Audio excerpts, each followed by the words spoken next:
Wall for United, WFC.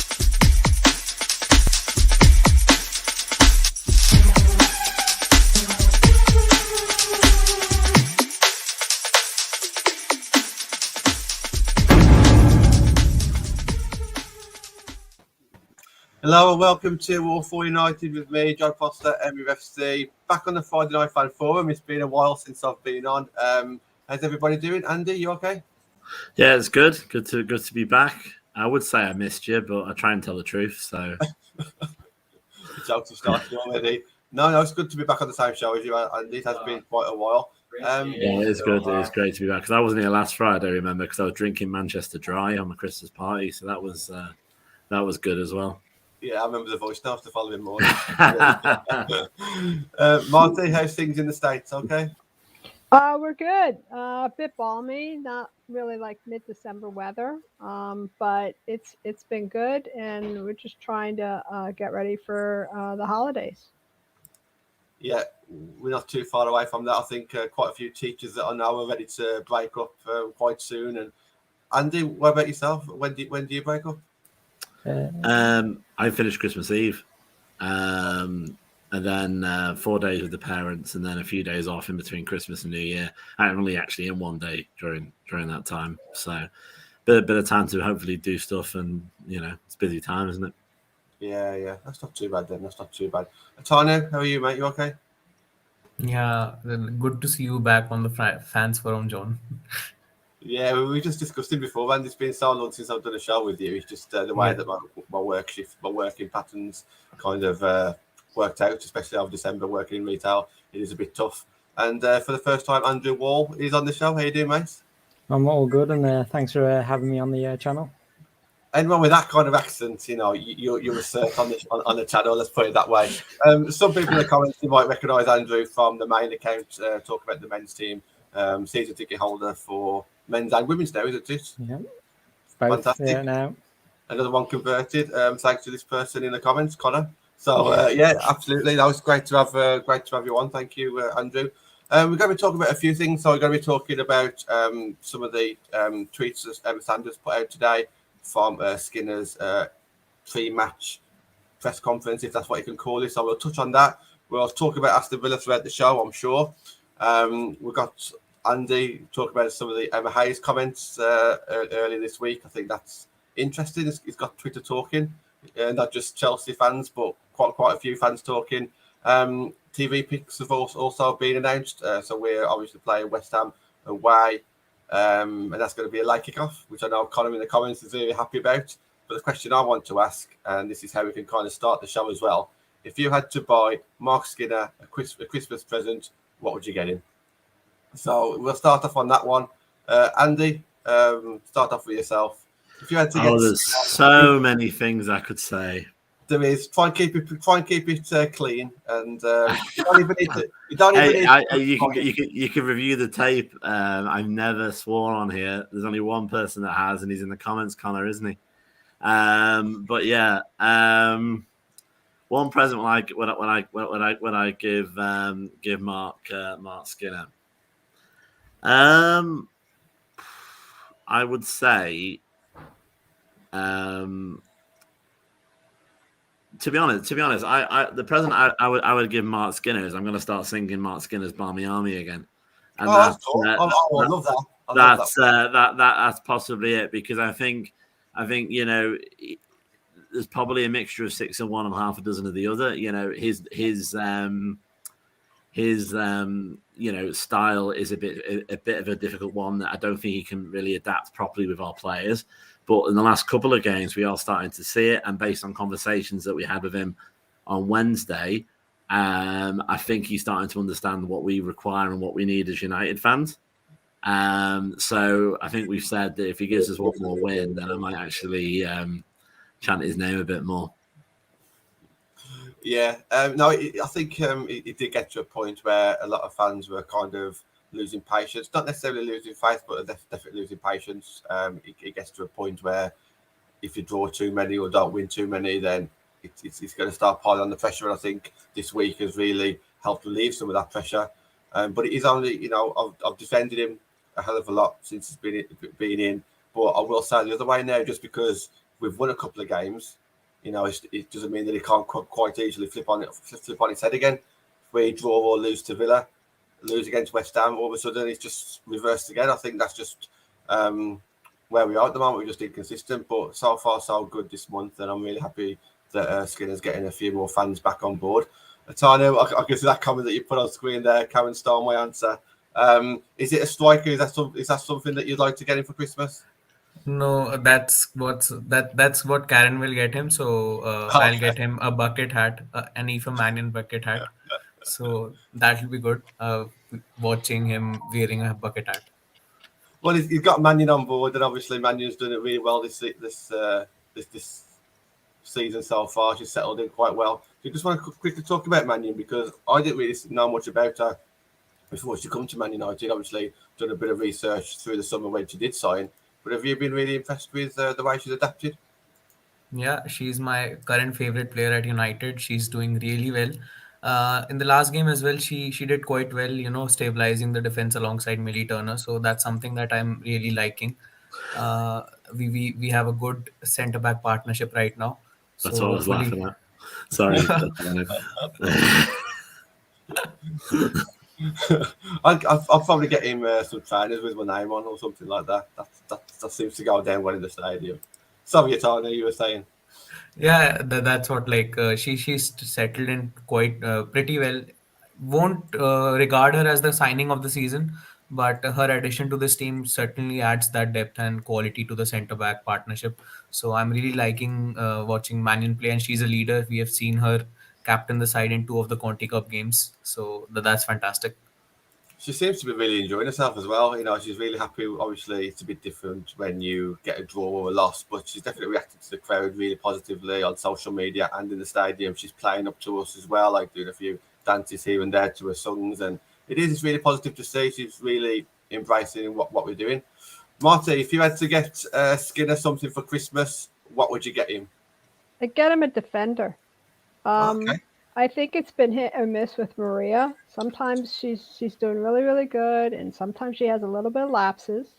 I'm also very worried about the Christy Smith is doing really good, and I hope that she's completely well and healed and playing, available, okay, for a while now. All right, but she seems to be doing okay, and then some gets a knock or something, and then she's not available. And because my worry is we're in a position that if, Tottenham has a little bit of a wobble, Brighton is in a wobble, they're in the middle of a wobble, we can climb up effectively. We're a little low on the goal differential, but my worry is that we really need that defense. And Millie is just coming back from really a horrific injury, in my opinion, because I've had a dislocated kneecap. And what I don't want is in Mannion, who I still can't pronounce her first name, Aoife. has been Aoife. Yeah. Okay. Aoife has played every minute of every match in the WSL. So what I'd like a little bit of a rotation. So I want a defender. I don't want to burn Ona out, because even though I get annoyed at them saying Badger, she's still fabulous. And Hannah has been just outstanding for us. So I would just like that part of our team to be managed, rotated, I guess is the best word, because we made quarters in Conti. We now have the FA Cup building up, and we're making sure that we don't have any missteps with, we should beat who we beat and challenge, try to get points off of Arsenal and Man City. And even, I think we're going to have Chelsea, obviously, but, off those 3. And that's what I think. John in the comments agrees with you, Marty. He says defence is an issue. I'm never fully comfortable with our defence at the moment, just because we do leak goals. I think the past 2 games has been a breath of fresh air, the fact that we have kept a clean sheet. And I think even though individually they are real good players, there just always seems to be a mistake there. Fabulous players, but we don't want to wear them out, and we know what it's like. I mean, everybody who's watching Arsenal and Chelsea basically completely wore out and playing like they're totally flat, and we can't afford that. We just need a little bit of depth. That's what I wish for Christmas for Marc Skinner. Yeah, I mean, just to add a bit on Mannion, I mean, I must admit she's fantastic. I mean, not just it's all elements of her attitude, the way she plays. Anyone who knows me knows that she's really our captain in waiting, and could argue to be, in my opinion, our actual captain.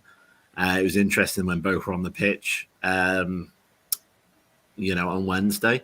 Actually, I think that actually probably meant that Katie was a bit more of a captain. She was a bit louder. She was a bit, because she had somebody literally also doing the same thing behind her a little bit.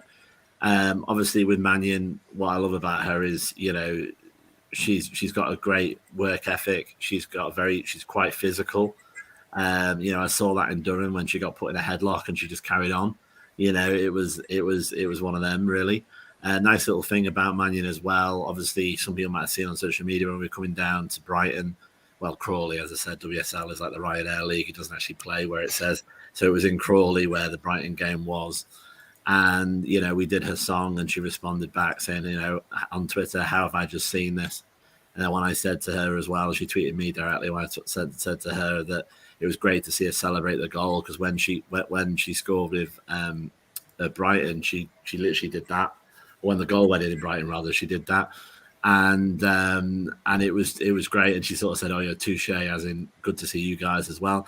It's that interaction that's really special as well, and it builds that support from the fans. But I agree. I have significant questions on Maria Torres-Dottir. She's very wobbly. But then saying that, all of our defence are still doing that dangerous cross ball across our box. I'd like to see one touch. I agree with you. It's just very dangerous, because if you mess that up, they're on goal one-on-one with the keeper, and I just don't understand why we're doing that. But yeah, definitely we can get a bit of depth. But obviously, I've been banging the drum since August that we need a striker. So I'll go on that side of things. I'll bring Andrew in. I mean, is it a player that you would look at getting Skinner for Christmas, or something slightly different? I don't know. Well, with the defence, I think, definitely at Brighton, Millie Turner her and Mannion look solid together in the defence. I mean, just on Mannion, she's very much a defender that's comfortable in possession. So from beginning the attacks with her passing to carrying forward the possession as well. It's like evident on her Wednesday against Everton. She was like bringing the ball out, and Mannion's a defender for the task at hand. I'd say she's a true ball-playing defender in every sense of the word as well. I mean, to me, she already worked under Marc Skinner at Birmingham, then she was at Man City, and obviously she had that horrific injury to come back from that as well. And also, say, Millie Turner, she had that injury as well. For them both to come back from those injuries and then get back to form as well. So in terms of a present from Marc Skinner, I would say the win and the 3 points on Sunday. I think we need to take that confidence we've had over the last week, those 2 wins, and going into the new year, into those run of games, and start putting pressure on Tottenham, who's in third as well, because that's the ultimate. Whether we can catch the Arsenal or Chelsea, that's a question to be seen, but I just think Tottenham's the main aim. Close them down, and then ultimately try and secure that third spot at the end of the season, hopefully Champions League football for the next season. It's definitely possible. I think we got the easiest game of the weekend. I'm not saying that it will be easy, but on paper, we got Villa, Brighton got Arsenal, Tottenham I think have got Everton. So there is a good chance that we could finish Christmas time in third. There's a chance, and I think to be in that position at this time of year with everything that we've had going on, I think wouldn't be the end of the world. But we do definitely need to finish on a high. I'm just going to bring in a couple of Emma Sanders quotes first before we carry on with the rest of the topics throughout the show. So if anyone hasn't got Emma Sanders or follow her on Twitter, please do, because she comes out with some of the best interviews. Yeah. She is great. So she's really nice as well, because I met her face to face. Was it before the first game? And she's really nice. Which is always an added bonus. Yeah. So this was just one of the quotes. You may have seen it on the interview on Twitter, or it may not have actually been on the video. So there's a little bit of stuff on here. So Marc Skinner says, what I think has been the difference regarding this week with the results is that we've played on the edge more. We're not thinking about actions, just performing them. That starts with aggressive off-the-ball actions. It's your mindset of defending well, which allows you to build momentum. And I think we've all kind of touched on that throughout the past week or so. But Andy, I'll just bring you in on this one, where he says that the players aren't thinking about it anymore. It's kind of coming a bit more natural.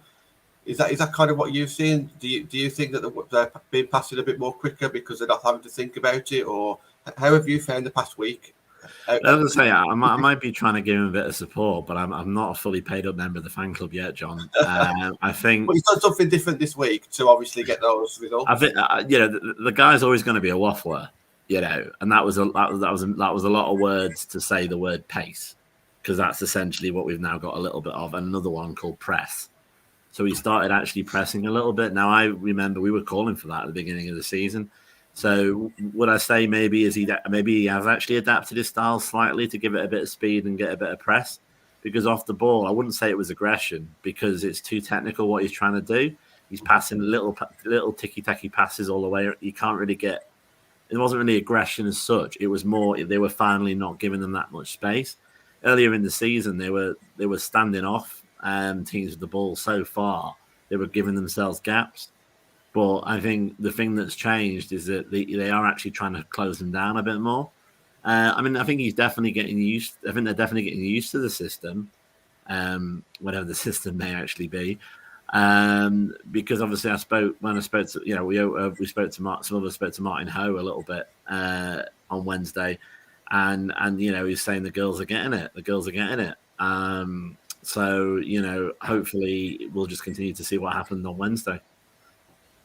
Yeah, just going to carry on with some of these quotes. Marc Skinner on whether any players, especially young players, might be going out on loan in January. He said maybe, dependent on who we bring in. So that's kind of interesting that he's actually looking at bringing someone in. I know we kind of thought that anyway, but he didn't have to say that. But that's kind of like quite assertive in what he's saying there. If we get the players that we want, then I will look at it. And for the development of our squad, I feel some of them won't play as many minutes. So, Atanu, I know you think highly of the devs and some of the youngsters. Where do you kind of sit on this? Because we want some of these youngsters to play. I think Twitter are dying for some of these players to play. But if we do start getting some of these, the Blackstenius or one or two other high-profile names, which we do also want, then we're not going to be playing some of our youngsters. I mean, how do you kind of feel about that? Yeah, I think I'd like to see some of the youngsters in the FA Cup tie that we have against Bridgewater United. But other than that, I think if we sign Stina Blackstenius, then Carrie Jones goes out on a 6-month loan. That's what I think. Because when Blackstenius comes in, I don't think Carrie Jones will get much game time. Let's see. I think Maria Edwards needs to go out on loan. She's playing with the under-21s these days. She went out on loan last season with Blackburn Rovers, but this time she didn't go out on loan in the summer. And hopefully she does go out, because she's too good to play in the academy right now. She's banging goals right here, front, right, and center, whatever the analogy is. Yeah. But I think Maria Edwards needs to go out on loan when in the January window. Other than that, I think there are some other players as well, but it all depends on who we bring into the senior team.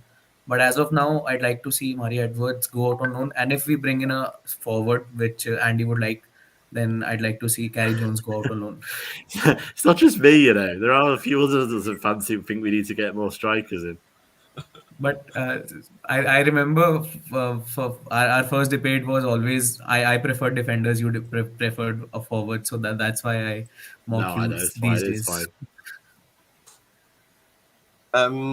Andrew, do you just want to come in on that one regarding Skinner?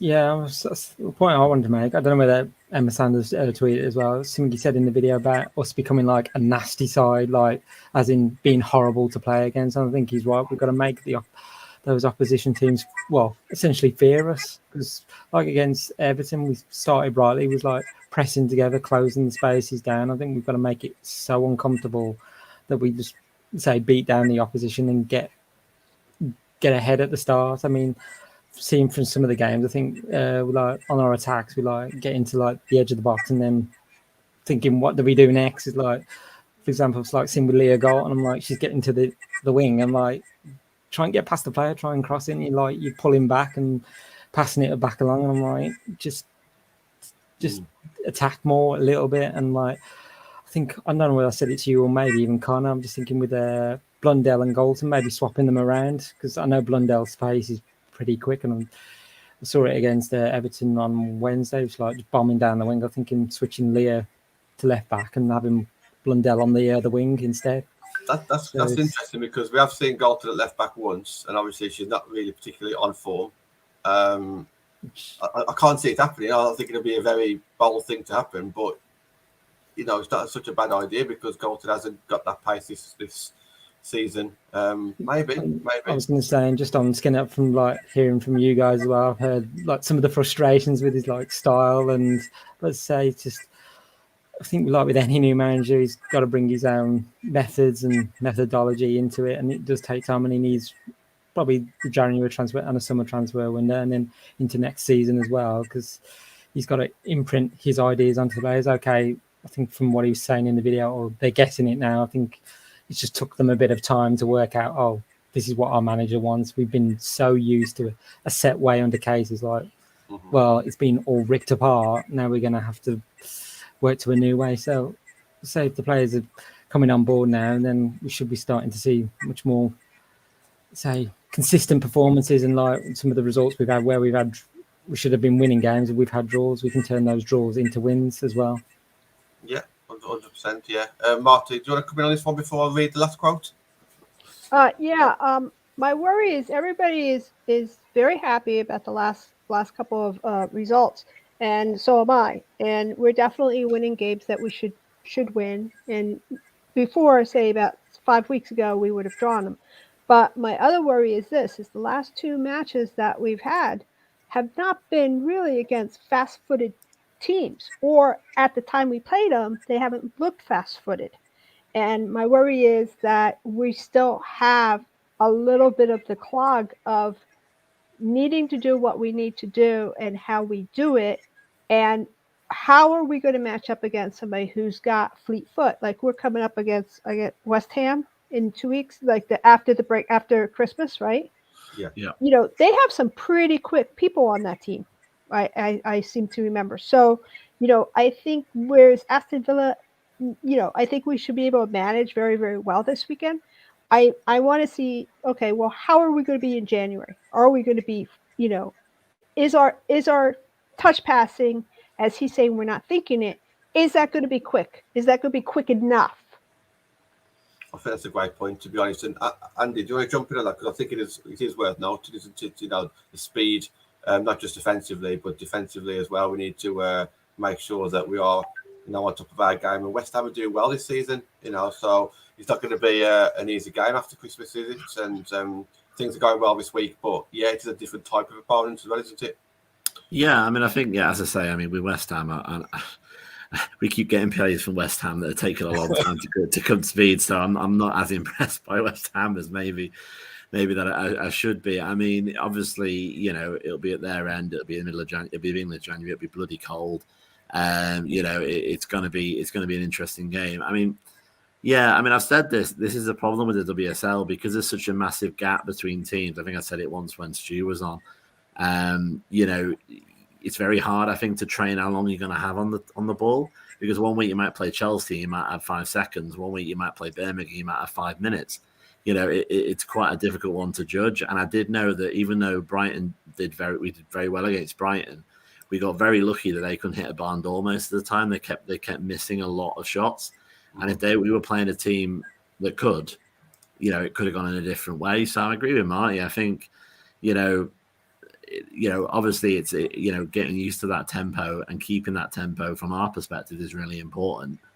I think obviously it's West Ham and then it's Birmingham, isn't it? And then Spurs. So again, you've kind of got a bit of a West Ham, Birmingham, Spurs thing going on. So as long as you get trained properly, and another thing as well, for those of us that have followed it since the first season, we're terrible the first game back after Christmas. Every single year that's been the case, and I don't know why. So maybe Skinner needs to make sure they don't eat too much turkey. I don't know, but just one last quote before we move on to everybody else's topics. Just regarding transfer targets. She asked Marc Skinner if Man United have any transfer targets, and he says, "If I say things are done and they're not, then you look like a fool. In this moment, we're looking very hard at adding to the squad in the window. Don't want to say we're very close, but definitely trying to get these players in." So he's come out and said that. He could have said it could have been a little bit more clear. Held back. No, he could have held back and says if there's someone out there, we'll get them. But I think the fact that he's turned around and actually said that we're definitely trying to get players in, I think that's quite strong. You don't always see managers actually say that. So I think that's quite interesting. The fact that he has come out and actually says that we're definitely after some players. Is he kind of pushing that onto the board now? Maybe, I don't know. But we as fans, we know that we need players in January. So let's hope that it's a striker. I just want to bring Andy's topic in then. It's been on Twitter this week. Go for it. Emma Hayes. She, no, everyone knows that I don't like her, and the feeling's mutual. But I just, what's she doing? She got spanked by Wolfsburg last night. Let's just try and avoid, walking around it. They lost 4-0. We've lost 6-1. Part of being a manager and part of football is that you lose. It's what makes winning so good, at the end of the day. And then some of the utter, I nearly said diarrhea then, but that's the whole point. Some of the utter rubbish that she's coming out with about throwing it all on COVID. And breaking news, the Chelsea game is off at the weekend. That's just been announced, I think, about 10 minutes ago. But everybody knew that because of the way she was talking after the game in Wolfsburg. Now, I'm not a doctor, and obviously, so COVID is real. COVID is a difficult situation to manage, but it does look like there's a bit of convenient. There's a few elements to this. It looks like there's been a bit of convenience going on with like certain teams that could do with a postponement. I would say Gareth Taylor and City's one of them, and lo and behold, after his little chit chat midweek. It's now happened again at the weekend. I think, if you want to take Emma Hayes' comments at face value, they took players that were symptomatic abroad. They should have the book thrown at them if that's the case. They've come back today and apparently had positive tests. So if I was Wolfsburg, I'd be kicking off as well. That's sort of one element. And if it's a second element, saying this COVID anxiety, I just found it very offensive, really, because we're all living under an element of COVID anxiety. I think there was other, journos earlier in the week that were saying about, obviously because of the UK rules of 10 days isolation, if any of us catch COVID now, we're not going to have a Christmas. But I'm going on Sunday, and I went on Wednesday. Because for me, it's extremely important for my mental health and the joy and the friendships that I've made to go watch the football. But we're all working under an element of COVID anxiety, and all the players are under COVID anxiety as well. Mm-hmm. So to mention it like it was a special thing that was affected by Chelsea players was just downright offensive, because Wolfsburg were under the same pressure at the end of the day. She mentioned about how if anyone's seen sort of two interviews, the one she did for Chelsea TV and the one she did under Zoom, saying about how, most of our players, she actually said our players were really nervous, don't want to be stuck on their own. It's like a waiting room in the training area. It should be like a team. No one wants to be near anybody. And then she said that she had players that had diarrhea. Now, again, I just don't understand what's that to do with the fact that Wolfsburg beat you 4-0. And I just think, like anything with Emma Hayes, she's a brilliant self-publicist. She's decided to take it away from her players and maybe put it on herself. But she kind of made a bit more of a semi-political point, really. At the end of the day, I think the Premier League's got a very difficult situation. The WSL has got a very, very difficult situation to keep these games on. But I think we need to keep them on because at the end of the day, COVID is not going to go anywhere. Omicron is not going anywhere. So either you live locked up in a room somewhere and with the associated mental health and increase in suicide and depression and anxiety that associates to that, or you make calculated risks. And I just thought it was very disingenuous for her to basically create a storyline about COVID and players and diarrhea. I saw some player on Twitter today said that if my boss said I had diarrhea, I would never talk to her again. And I'm not surprised, to be honest. What a stupid thing to say. Anyway, to form it into form of a question, I suppose it's people's views on Emma Hayes, but also views on COVID. Do you think we're going to end up behind closed doors this season?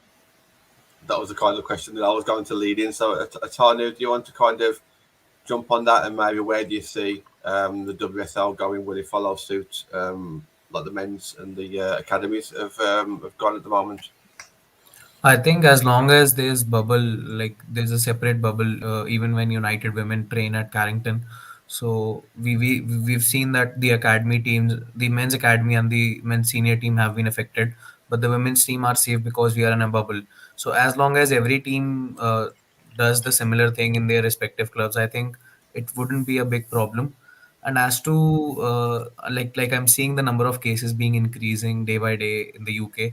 So I think if it goes at the same rate, we might see behind the closed door games for a few weeks. I hope that doesn't happen, but I think I'm seeing it from a third. Like I'm a third person right now, so just from my point of view, I think if the cases don't decrease soon enough, we might see behind the closed doors game. And regarding what Andy said about Emma Hayes, if there was a possibility that this was going to happen, COVID cases were going to happen in the Chelsea squad, why didn't this Wolfsburg game, the UWCL game, get postponed? That's what I'm thinking, because in the press conference it was quite visible that she knew that the positive cases would come, but why wasn't the game postponed if she had any queries or if she had any doubts? Did the team? I'm not blaming Hayes here. I'm just saying, did the club as a whole approach UWCL or whoever is in charge that this UEFA. might happen? UEFA, that this might happen. So can the game get postponed? And the whole team, the team traveled, and I don't know what's the case with Wolfsburg right now, but they must be scared as well. Yeah, that's the offensive thing. Just to throw another thing in there, I saw with the EFL on Twitter, they've decided a minimum amount of players in the squad available before they can call a team off, before they can call a game off. I think it's like, you'll have to get the exact quote, but it's on the lines of a minimum of 7 or 8 first team, a certain number of reserves that have played at least one match and one goalkeeper. And if you've got those players available, they won't allow a postponement. I think that's a no-brainer, and I think that should be included as well in the WSL. It shouldn't be up to them to say, oh, by the way, we've got a COVID problem. Please, can we postpone? I think in this new COVID world, we have to have a situation where it has to be a certain number like that. So for EFL teams, if they haven't got the required number of players in those positions, then it has to be postponed. But if they have, they've got to play. And I think that's a fairer situation. And I think, obviously it's going to mean there's going to be some games that might be a bit lopsided, but it just encourages them to keep to their protocols, I think. So just to follow on from that, I just think if there's going to be more significant outbreaks, I think the leagues are going to look to try and do a circuit break, just 2 or 3 weeks, just close it down and just let's get on top of this. But I hope not. Like for the Premier League example, they've said we're assessing it on a case-by-case basis. Some clubs have said, can we have this postponed? We're saying, well, no, the case is not, you don't match the criteria, all the criteria is not met for postponing games. And I'm presuming that's like the same with the WSL. They're just like, well, you've met certain criteria now. We can't let the team or the teams go out onto that pitch because it wouldn't be health-wise the best thing to do. It's best to keep games on, because otherwise, if you're postponing lots and lots of games, it's where you're going to fit them in afterwards. You can't. We had to extend this. I'm on this as well. I think we should take a leap off our friends across the pond, Marty, as well. I think we should start making it a requirement. If you want to play in the league, you have to be vaccinated. And I know that's more common, obviously, with certain jobs, isn't it, in the States with federal jobs and stuff like that. They're mandating vaccinations. But at the end of the day, if you go to play for a medical, they know all your medical history anyway. And I believe it's not too bad in the WSL, but certainly in the men's game and the EFL, there's a lot of unvaccinated players there. And I just don't think we should be letting unvaccinated players play, because at the end of the day, that's also going to cause a massive problem for their own safety as well as anything else. I was going to say, I think the stat for the EFL, I don't know, it was a quarter, 25% of the players said they didn't want the jab. Look, I chose to get the jab. I was like reading what the scientist said. And I thought back when the first lockdown, I said, well, as soon as the jab comes, I'm thinking, well, football stadiums can get back open. So that was one of the main reasons I thought we'll get the jab. I've got the figures now if it helps. EFL say that a club will be expected to play when it has 14 players available, including a goalkeeper from the registered squad list, under 21 players not on the squad list but have played one league match, or any other contracted player not on the squad list are also eligible. So that's their minimum. So I think, is it 19 players in the women's squad? So you'd have to drop it a bit, but that sounds quite a good idea to me. Yeah, I just think it's, with the vaccine, I think it's everyone's choice. You can choose to get it. Or like I say, if you want to have it, that's fine. If you don't, then that's your choice. As long as you've read all the information about it, and that's your choice. But you can't play for Man United. That's what I want to. That's what I want to add.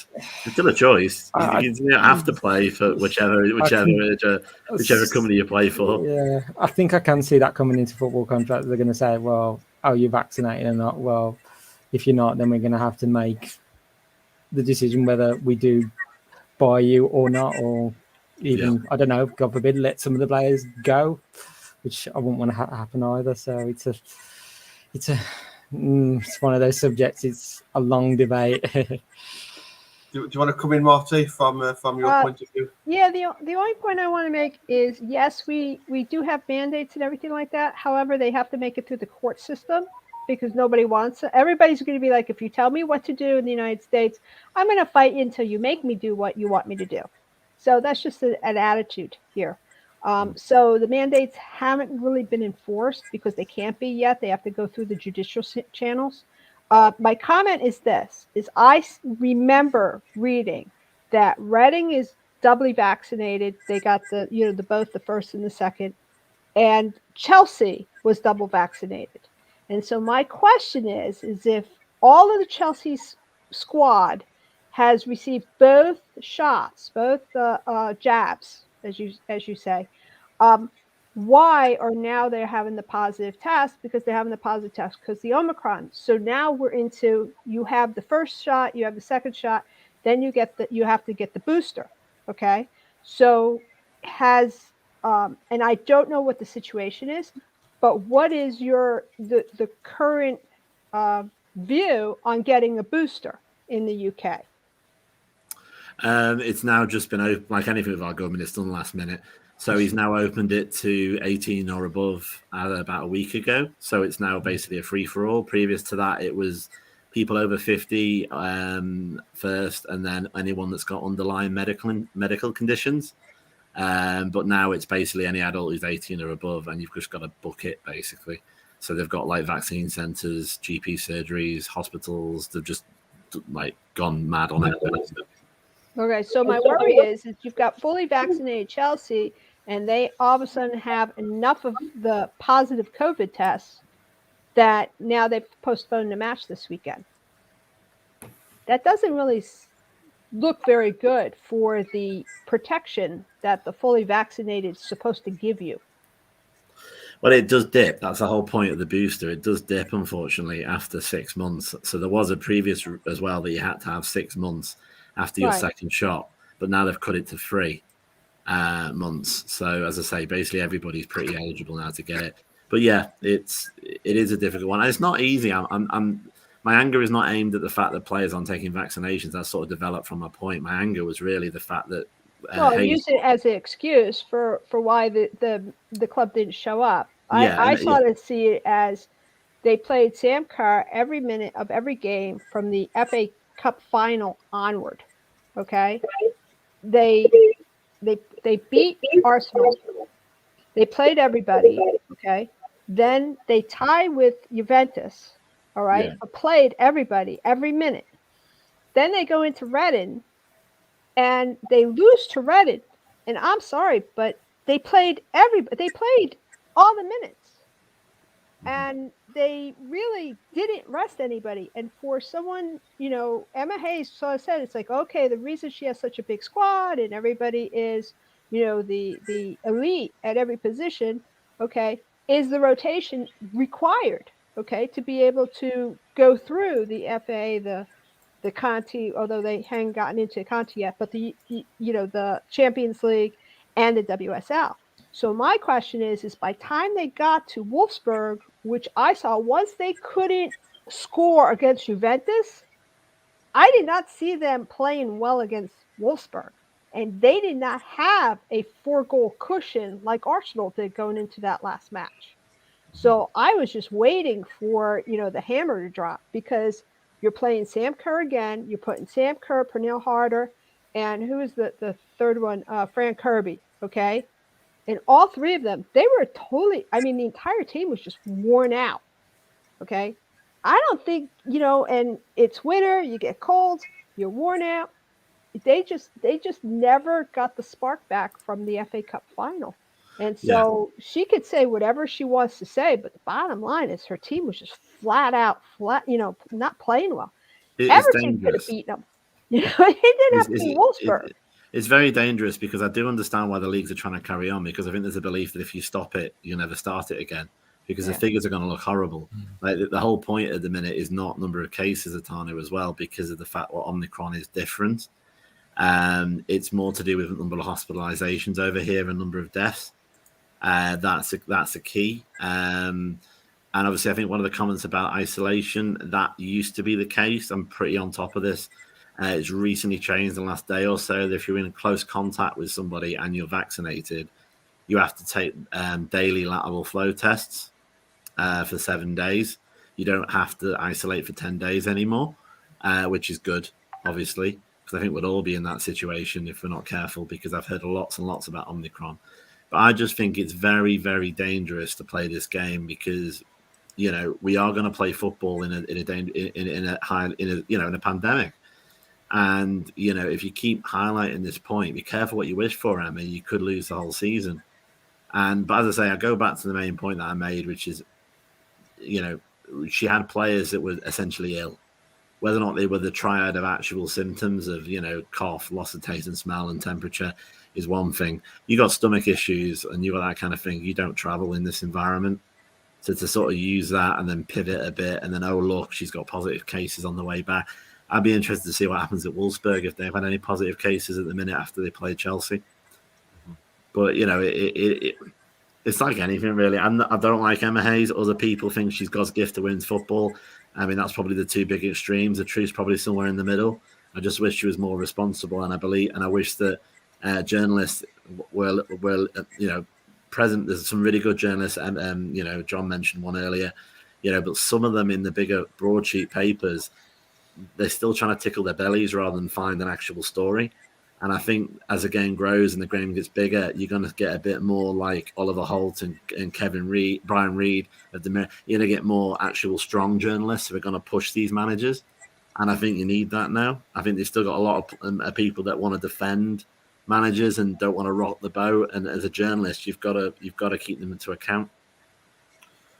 We're going to move it on because time's ticking. So we'll bring you back to football on the pitch. Atanu, what's your topic, mate?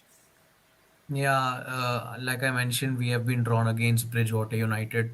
I hope I'm pronouncing the name right, because there's no E in the Bridgewater. I think it's a club based in Somerset. They play in the third tier, so it's a relatively easier fixture for us this time around.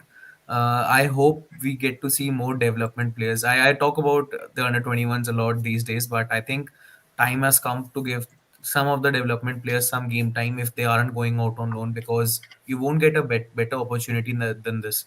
You're playing a third-tier side. I'm not disrespecting Bridgewater United, but I think we have a good shot of getting some game time for fringe players and the development players. So I'd like to see that, because at the end of the day, our motto is youth, courage, success. So I'd like to see that. So how would you kind of approach this then, Atanu? Would you actually play pretty much like a full starting 11, or just mix it between what we've seen in the Conti Cup so far, and then kind of mix it around a little bit? How would you go about doing it? Like play some players that we haven't even seen yet? Yeah, like if Martha Harris is fit, I'd like to see Martha Harris. Neve Murphy has been in the match day squad for 4 consecutive games, so I'd like to see her play as well. I'd like to see Chloe Williams and Safia Middleton. Safia and Chloe are at loan to Blackburn Rovers, so I think if they are eligible to play for us in the cup, I'd like to see both of them play and see how they have fared at Blackburn Rovers till now. Maria Edwards, Karna Soldier, of course. But like you mentioned, I'd like to see a mix of experience and youth. Play the French players, like play Ivana Fuso, play Sophie Bagley, but make the substitutions from the development players, from the bunch of development players, and start a few of them as well, like Neve Murphy and Chloe Williams. Andrew, you can come in on this as well because you see obviously like the men's equivalent. So you see sometimes like the youth coming in to some of these cup matches as well. I think we just got to be careful, haven't we, as well? Because when you bring in youth players, if they're still playing with some of the weaker senior players, then you don't really see the best of the youth players. I think it's quite important that you do see some of these youth players, these younger players, actually still play with talented players as well. So how would you kind of approach this FA Cup game? I'd say putting out our strongest side for the FA Cup, and we'll compare it to the men's side. I think in terms of like priorities, it's like the league, the Champions League. Obviously, the women's side are not in that at the moment, so the FA Cup is the second priority. Like I said, I'd like us to go on and win in the Conti Cup and get all the way to the final and possibly win it as two as well. But the FA Cup, I think we can go with our strongest possible side in the FA Cup. Okay, maybe one or two, say, you could swap around a couple of players and give them some game time, like Fuso or even Carrie Jones as well. I just think she'd get some more game time. Also, maybe even Martha Thomas as well, because I know it's been sort of a start-stop season for her. She's like started to get going and been injured, and then it's like it's not quite got going for her yet. That's why I'm thinking, is Skinner in the transfer window going to look for a new striker as well? Because is there that bit concerned over Thomas as well? But the FA Cup, yeah, you need to, I'd say you've got to give some of those players that haven't had much game time to as well to get their experience, and also it'll help with the in the league games as well. Say if a player got injured, you could just bring those players that have got time in the FA Cup to come straight into the league games, and they can just hit the ground running too. So definitely an FA Cup is a priority. Like I say, we're Man United. We want to win every trophy. And it is awkward because if we do put a lot of the youngsters out and it doesn't quite work out for us, I think everyone would possibly come under a lot of criticism there. We've got Atanu kind of saying that he wants like as many youngsters as possible. Andrew's being a bit more cautious, saying he doesn't want to be at the FA Cup, maybe playing 2 or 3.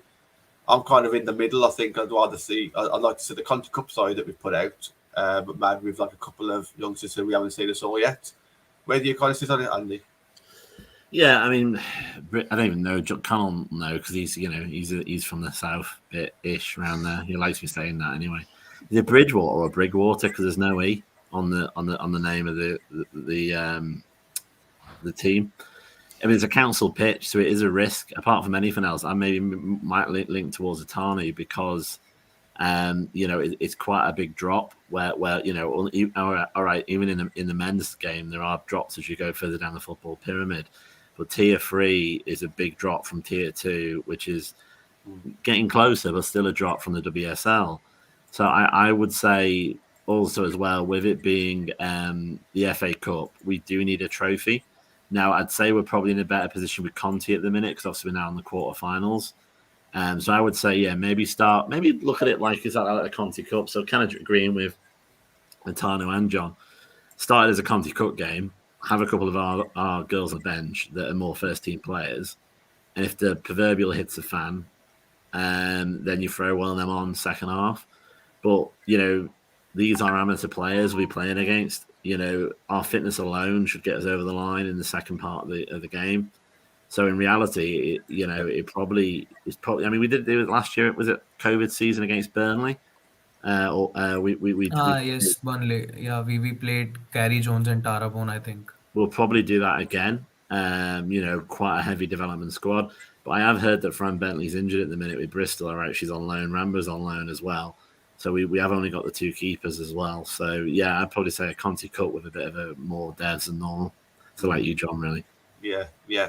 Marty, obviously the FA Cup's massively important to most United fans, to be honest, especially the women's team, because we want to see that silverware. What are your thoughts going into that game? Do you think, are you like the fans over England who really want to see our devs play, or do you just think let's just play our strongest? I honestly think that our development academy is the best thing we have going for us. I mean, you can see the grassroots. If you bring them up through grassroots and they play for a club, they really shine. They shine in a way that you can't pay somebody to shine like that. Okay, that's always been the truth. So what I would like to see is, obviously we want to win this, because quarters is usually knockout, right? So you win or you go home. That's the choice. So what I would like is I would like a good, solid back line with the goalie.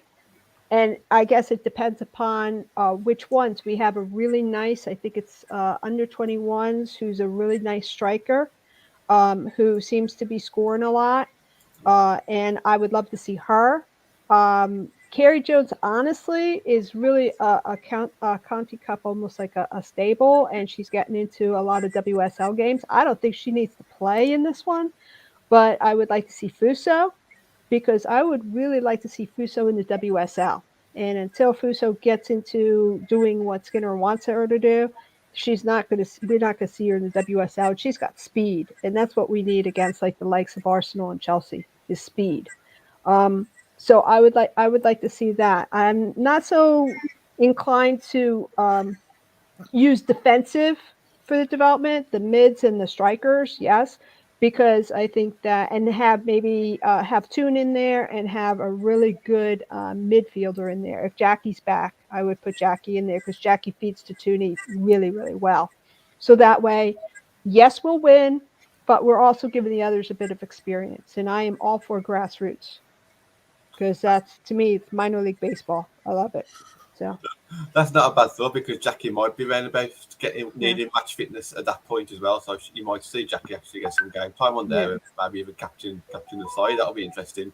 Andrew, what's your topic, mate? I don't know if it's been mentioned on any other shows in the past couple of days. I think the new sponsorship investment for the WSL. I'm just thinking that 30 minutes going to be invested by Barclays. I think it's just great news for both. Well, the Super League and the Championship, and it's also filtering down into the other tiers as well. I think the more investment makes obviously the game better as well. I mean, Russo has told Sky Sports today, he said, well, women's football is finally getting the credit it deserves. He said with the WSL looking to almost triple in attendance by 2024, and also she also said, well, Sky should have been showing the WSL years ago, which she is right. I don't know why Sky never came in sooner. It's like what they did for the Premier League all those years ago. Well, the men's Premier League, it's like it's just like the biggest league in the world. So I don't know whether at some point the Premier League will take over the WSL, because I know I think it's the FA that run it completely. Yeah, the FA runs it at the minute. Yeah, if it all comes up to one house, the Premier League, the men's and the women's side, it can benefit each other as well. It's like my journey into women's football. I mean, when United announced the women's team was coming back, so initially it kept an interest in the first season. I was seeing some of the results and some like big results we were getting, and then obviously we won the championship, and then there's the parade at Old Trafford that we had as well when the women's team came on the pitch. And then second season, I was like started to follow more, especially during lockdown when you couldn't go to games. I thought, watch a few more of the women's game, and then obviously this season, so met you, John and Connor at a Starbridge game, and said, "We'll come to the women's game at Birmingham." And then I've just been hooked ever since. But yeah, I think that investment's so massive for the league and United. I'd also like to see our club invest a bit more into the team as well. I think for us to go to that next level and compete with the likes of Chelsea and Arsenal, who have been winning the WSL for like many years at the moment, we want to be on the same level as them, like pushing them and saying, well, we're going to win. We can try and win this league too. So I think big things are happening for the WSL. So just wondering what your guys' thoughts are. Whether how far can it reach? Can it be as big as the men's Premier League, or it's an interesting how far it can reach. Marty, I know you feel strongly about this one. Do you want to jump in on this one? Yeah, the only thing I want to add to that is Paramount Plus here in the States is going to be showing the WSL matches for the next season. And that is huge. They currently handle the NWSL, and they also do the W League down in Australia. So the fact that they are, granted, it's a subscription-based viewing, okay, but they are consistent. Everything can be done on replay, if you want to see it again. But the fact that they are willing to put money into that and to show it live, which is not something that NBC Sportsnet does for the women. They do it for the men. The Premier League is done live. But when they do the women's, they usually do it on a delay. It's very rare that they do it live. But it's a huge step forward that they are now starting to look at around the world at women's football, or soccer as we call it here. So they have enough investment and they're willing to put more into it, because when they have an overflow or a very high profile, they will go into CBS Sports Network and CBS, which is free to everybody, at least here. So that's all I wanted to add. That's fine. I'm going to bring Andy on this, and then obviously we'll finish on your topic, Marty. I think it's really interesting the fact that the Championship's getting so much stronger now. Half the teams are full-time.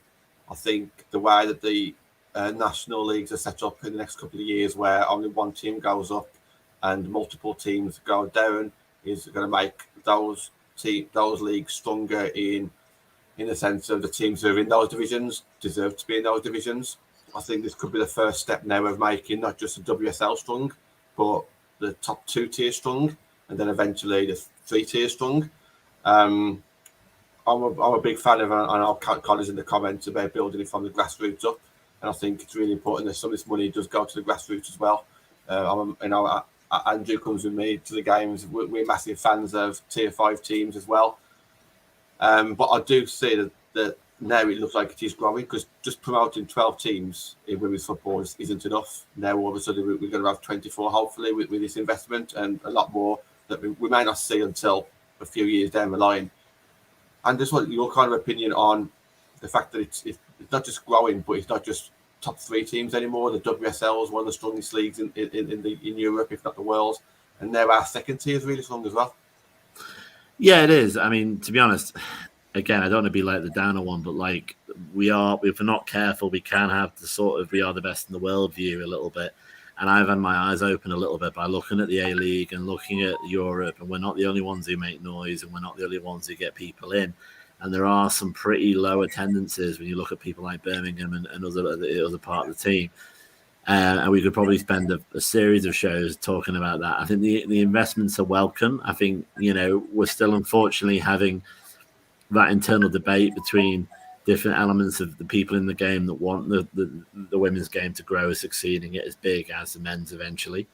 Obviously, there was a 50-year ban in the UK from 1921 to 1970 of women's playing football on FA-registered pitches, which is, obviously have massively stunted what the growth would have been. I think previous person in the comments mentioned about the 50k figures, and it's true. World War I and interwar period, you had very high figures of people watching women's football, but obviously it was pure sexism that shut the door on that a little bit. But I think there is definitely a bit of a fight between two elements within both leagues. The element of people like ourselves and everyone on this panel that want the game to grow, that see what the women's team as athletes, that want our players to have the roar of the crowd, the financial remuneration that goes alongside that, and all this kind of business. And you've got the teddy bears picnic people that like the fact that everybody knows everybody. You can take little Johnny, he's 3.5 to the game, even though you still can at the minute, and wants to keep it like this soulless, almost form of childcare, taking them to watch a women's game. And until that sort of fundamental fight finishes, and I think we're going to essentially win that, and we all start pushing in the same direction, we are going to struggle. Because to get the investment, you need TV. I don't think it's too cocky to say the reason why Sky opened their coverage with Man United against Reading was because of what we do, and I want other teams to do what we do. It's starting to happen. When we were at Everton on Wednesday, they actually chanted back. I was quite surprised. I had my booster that day. I thought it was a side effect, to be honest, but no. People told me it actually happened. They were actually chanting back. And I think the investment is good. I think it can be used maybe in places like televise the championship. If you can watch Bulgarian volleyball on Sky Sports Mix, there's no reason why you can't watch Coventry versus Watford tomorrow on TV, for example. Just to touch a little bit on what Marty was saying, I've been following what's now known as the A-League Women in Australia. And yeah, it's 10 times better what Paramount are doing there. So if it's any better, and if it's anything like that in the States, then it's great. They've got proper, like with Sky, basically, they've got proper analysis pre and post match. They've got people actually on the sideline. They've got more than one guy in a camera, which is what the FA player is. So I'm a big fan of Paramount Plus, and they're owned by Discovery or owned by Eurosport. So I'd be interested to see if that comes over here a little bit as well. But yeah, I think it's welcome, obviously. But I think we need to focus on getting TV rights, and then also essentially fundamentally settling the debate about what do we see women's football? Do we see it as athletes, as a female version of the great game that we love, or do we see it as a form of childcare? And I think, as I say, I think once that sorts itself out, we start pushing in the right direction, we're going to get that investment. We're going to move on. We're going to extend the show just 10 minutes or so just to get Marty's topic in as well. But great finish on that one there, Andy. Totally agree with that. And to everybody in the comments as well, lots of great comments today as well. So we have been putting them on screen and react to them where we can. Marty, what's your topic, mate? My topic is a combination of what I touched on in the past of the show is I think that we're going to get hit with COVID-19 in terms of it's going to hit us hard. I think Man United can do the best to avoid it, which we have been doing because obviously the men's match got called off, but the women's hasn't. So whatever they're doing to make sure that the women and the men are protected from cross-contamination, whatever, I think we're doing very, very well. But I do think that Mark would be very short-sighted if he didn't realize that everything that's hitting Chelsea and Man City and possibly Arsenal too, because Arsenal hasn't been looking very good, and I'm unsure whether because of all the travel and because of all that they end up getting hit with something, that we're not ready for when they have to make up all their matches. And we're just staying on point, and that we don't get too tired, too out of sorts, and that we're not ready to beat who we're supposed to be beating and taking 3 points in a very slow, methodical way. Okay, it really bothers me, obviously, that Ona, Effie, did I say it right? Aoife. Yeah. Oh, Aoife. I get it wrong as well. It's hard to say. It's Irish, isn't it, John? And Hannah. Okay, those three. I mean, so far, Maria and Millie's back. Okay, are really not getting any respite whatsoever. Now, I realize that they're defenders, and defenders don't need to be sat down as much as strikers do, because strikers, if you're pressing, they're going back and forth and back and forth and back and forth. I get that part. But you still need to do a little bit of rotation, and we don't have the depth. I mean, if you lose Ona, okay, you cannot name me another defensive back that can do what she does consistently each and every time. Okay, we don't have it. Other teams have them, but we don't. Okay, we don't have a slot in for Ona, and Hannah has made herself indispensable too. So I really just want us to take care of ourselves and get quicker. Okay. I would love to be quicker. Okay. I really would love to be quicker. And I just see maybe we pick up 1 or 2 players, but honestly, we have seen how our midfield to go from Casey's way of playing to Marc's way of playing has taken pretty much almost half the season to get there. Now we're sort of firing, but we still don't know how we're going to do against, really, really quick players. Okay. That's my worry. And that's what I would like. I would like for us to not be affected and not have any of our matches postponed, and to have other teams' matches postponed who we're not playing. So that way their schedule gets so crowded and they get so worn out that when they come up against us, we have an easier time of beating them. Okay. Now maybe that's, putting all my men on one side of the game table. Okay. But I'm okay with that. I'm perfectly happy with that. I have no problems wanting to play to every advantage that we could possibly have. It's as long as it's within the rules, I got no problem. Okay. But we cannot lose Ona. Okay. We cannot lose Hannah, and we can't lose our back line. And I would like to see a little bit of rotation and maybe, 2 players that can be slotted in. So that way, we're just always playing at our best. That's, is that too much to ask for Christmas? You want to Yeah, I think Marty is absolutely right that we need a bit of a rotation, because if these games, like the games for Manchester City and Chelsea, are going to be postponed furthermore, their fixtures are going to pile up, and we need to win our remaining games, so that when their fixtures are riled up and they are having some problems like injuries or something else, they will drop points, and that's the time that we have to make sure that we have won the games. And for that, we need to have a fit squad. And I'm absolutely agreeing with Marty that maybe we are overworking few of our players. We need to trust our bench as well. Mark needs to trust his bench as well, and we need some players coming in January. So yeah, I think Ona needs some rest because she's our key player, and I think what Manchester United as a club are doing with having a separate bubble for the women's team is something that I'm really proud of, because it is like the men's team has COVID issues right now, the men's academy has COVID issues, but it hasn't affected the women's team. So I think that I hope that continues, and like the players who are affected get well soon, and yeah, I don't want the season to be halted or the fans to not go into the stadiums, because we need the fan support in the stadium. Yeah, no, 100%. I mean, obviously, it depends on what the players are doing as well outside of the match. They can only keep them safe during training. At the end of the day, they don't, so it depends maybe where people are catching it from.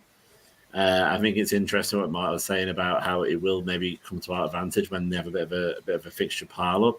But I'll be interested to see what they do with the women's break, because they have the Christmas break for the women that they don't have for the men, whether or not they're going to eat into that to catch up, or whether or not they're going to try and fit it in with obviously the games that are available going into January. Because as I say, it's probably going to get worse than before it gets better in relation to the figures and COVID. But as I say, I think that we've touched on it all night. Really, COVID's not going to go away. At certain points, it's going to be a bigger deal than others, and I just think we need to get into a situation where we can play a full season. And I don't think we're that far away. We just need a bit of joined up thinking when it comes to managers, when it comes to clubs. Anybody who's ill, don't fly them. As I said. Minimum squad numbers before it gets postponed, not just a pretty please nice letter from Emma Hayes or Gareth Taylor, and agreed if you have this amount of players in these positions, you've got to play the game. And I think once that's like the EFL have done, once that's in place, I think we could have a better season. Yeah, we need a backup for Honor and Hannah. Harris is gone. I agree completely. I think Depends if I want to get how much hate on it. I think Jackie might wobble in January as well. I don't know anything. I don't think so, but I wouldn't be surprised if she does go in January. And hopefully we can add to our squad and have a net positive rather than a net negative of numbers at least by the end of the year. Yeah, I'd say just to echo what everyone else said, hopefully this COVID outbreak doesn't hit more of the WSL clubs, especially United, that we can at least fulfill our games, and then those that are postponed, we can like sort of take advantage and say, because I think we're starting to hit a bit of form, so we want to be carrying that in over into the new year. But it all depends on this COVID outbreak. I agree with like. Anna needs like a backup, so I think she's been playing every game. I know Martha Harris is out injured at the moment, not back till the new year from what I was reading. So, but whether she's sold on or not, it's just like Anna needs some backup as well. And like I say, from what Skinner was saying earlier, it's like I'm not saying anything yet. Deals are likely in the worst. It sounds like there's about 2 players that at least might be coming, so it'll be interesting to see what positions those players are coming in for. And it just. Yeah, it's going to be. I just hope the outbreak doesn't get worse, because I just think United are in a good run of form. I just don't want to see it curtailed, and then we're like last season we like up to Christmas. I think we were 3rd or 2nd, or was the top. Okay, I'm trying to remember. Yeah. And then it sort of all fell away. Top. Yeah, it all fell away. Injuries happened, and then form just dipped, and we just managed and just slipped out the Champions League spot. So I'm just going to say it's going to be a key time for these next couple of weeks for United and all WSL clubs as well. I know I've extended the show a little bit, so I'm going to wrap up now. Andrew, thank you for joining us for the first time. Hope you enjoyed it and settled in okay. Yeah, thanks for having me on. Yeah, absolutely. Thank you to everybody in the comments. There's loads of comments now. It's hard to keep up, but when I can read them out, I will. I'll try and put them on screen as much as I can. Let's just go around everybody's socials then, just in case anyone wants to follow us on Twitter or wherever. Atanu, where can people find you, mate? Yeah, on Twitter I'm at @Atanu_74, or you can subscribe to my YouTube channel, The United Star. Awesome, thank you. Andrew, yourself? Yeah, you can just find me on Twitter at Andrew_Wall. Easy enough. Yeah, no problem. Marty? You can send me a tweet. It's right there on the thing. It's at Marty_Funk19. And thank you for having me on. And it's nice seeing everybody. I wish everybody a very Merry Christmas and Happy Holidays.